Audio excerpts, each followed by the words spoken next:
नमस्कार। चलिए आज बात करते हैं श्रावण मास की। वो महीना जिसे भगवान शिव की भक्ति के लिए सबसे पवित्र माना जाता है। जरा सोचिए, जब मानसून की पहली फुहारें पड़ती हैं और पूरी धरती जैसे खिल उठती है, तब एक ऐसे पवित्र महीने की शुरुआत होती है जो सिर्फ प्रकृति को ही नहीं बल्कि हमारी आत्मा को भी एक नई ऊर्जा से भर देता है।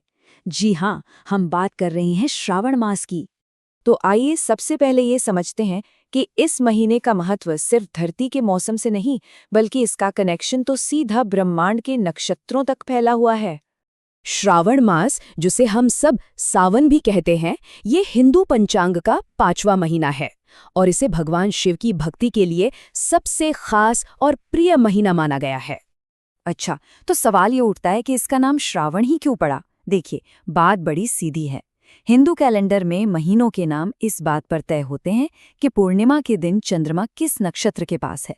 तो इस महीने की पूर्णिमा पर चंद्रमा होता है श्रवण नक्षत्र में। बस इसी वजह से इसका नाम पड़ गया श्रावण मास। अब यहाँ एक और बहुत दिलचस्प बात है। संस्कृत में श्रवण शब्द का एक गहरा मतलब भी है, सुनना। तो ये महीना सिर्फ एक कैलेंडर का हिस्सा नहीं है बल्कि एक तरह की प्रेरणा है कि हम ईश्वर की कथाओं को, ज्ञान की बातों को सुने, जिससे हमारा मन शुद्ध हो सके। लेकिन वो सबसे बड़ा सवाल, आखिर ये महीना भगवान शिव को इतना प्यारा क्यों है? इसका जवाब एक महान त्याग और पूरे ब्रह्मांड को बचाने की एक अद्भुत कहानी में छिपा है। ऐसी क्या खास बात है इस महीने में जो इसे भगवान शिव के लिए इतना अनूठा और जरूरी बना देती है? पुराणों में जिक्र है कि इसी महीने में एक ऐसी घटना घटी थी जिसने पूरी सृष्टि का भविष्य ही तय कर दिया था। और ये महान कथा है समुद्र मंथन की, वो समय जब देवताओं और असुरों ने मिलकर अमृत पाने के लिए विशाल सागर का मंथन किया था। लेकिन उस मंथन से अमृत निकलने से भी पहले बाहर आया एक बेहद घातक विष, हलाहल। ये विष इतना ज्यादा शक्तिशाली था, इतना विनाशकाली था कि इसकी ऊर्जा से पूरी सृष्टि के भस्म हो जाने का खतरा पैदा हो गया था। सब कुछ खत्म हो सकता था। तब पूरी सृष्टि को बचाने के लिए भगवान शिव आगे आए। उन्होंने उस पूरे विष को पी लिया और उसे अपने कंठ में ही रोक लिया। जानते हैं, इसी विष के असर से उनका गला नीला पड़ गया और तभी से वो नीलकंठ कहलाए। तो बात को समझिए, एक तरफ था हलाहल विष जो पूरी दुनिया को खत्म कर सकता था और दूसरी तरफ था भगवान शिव का वो महान त्याग जिसने सब कुछ बचा लिया। बस इसी वजह से ये पूरा महीना उनके प्रति अपना आभार, अपनी कृतज्ञता जताने का महीना बन गया।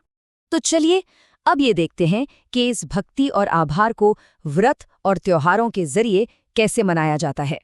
इस महीने का हर सोमवार शिव जी के लिए खास व्रत का दिन होता है। फिर आती है हरियाली तीज, जब महिलाएं मां पार्वती की पूजा करती हैं। नाग पंचमी पर नाग देवताओं का पूजन होता है और महीने का अंत होता है पूर्णिमा के दिन रक्षाबंधन के प्यारे से त्योहार के साथ। लेकिन त्योहारों से भी ज्यादा ये महीना पूरी तरह से भक्ति और आध्यात्मिक शुद्धि का है, जिसे कुछ खास तरीकों से साधा जाता है। इस महीने में भक्त शिवलिंग का रुद्राभिषेक करते हैं, उन्हें बिल्वपत्र चढ़ाते हैं, पवित्र नदियों से जल लाने के लिए कांवर यात्रा करते हैं और महामृत्युंजय जैसे शक्तिशाली मंत्रों का जाप करते हैं। और हाँ, सात्विक भोजन और दान पुण्य के साथ ये सभी कर्म हमारी आध्यात्मिक सफाई का एक जरिया बन जाते हैं। असल में यही तो इस महीने का सार है, भक्ति, प्रकृति और शिव की कृपा का एक संगम। एक ऐसा महीना जहां बारिश की हर बूंद में शिव का आशीर्वाद महसूस किया जाता है। तो इस आध्यात्मिक नवीनीकरण के महीने में एक सवाल खुद से पूछने जैसा है कि सुनने का असली मतलब क्या है? शायद ये सिर्फ कानों से नहीं बल्कि अपने अंतर्मन से उस दिव्य शक्ति को सुनने का सही समय है।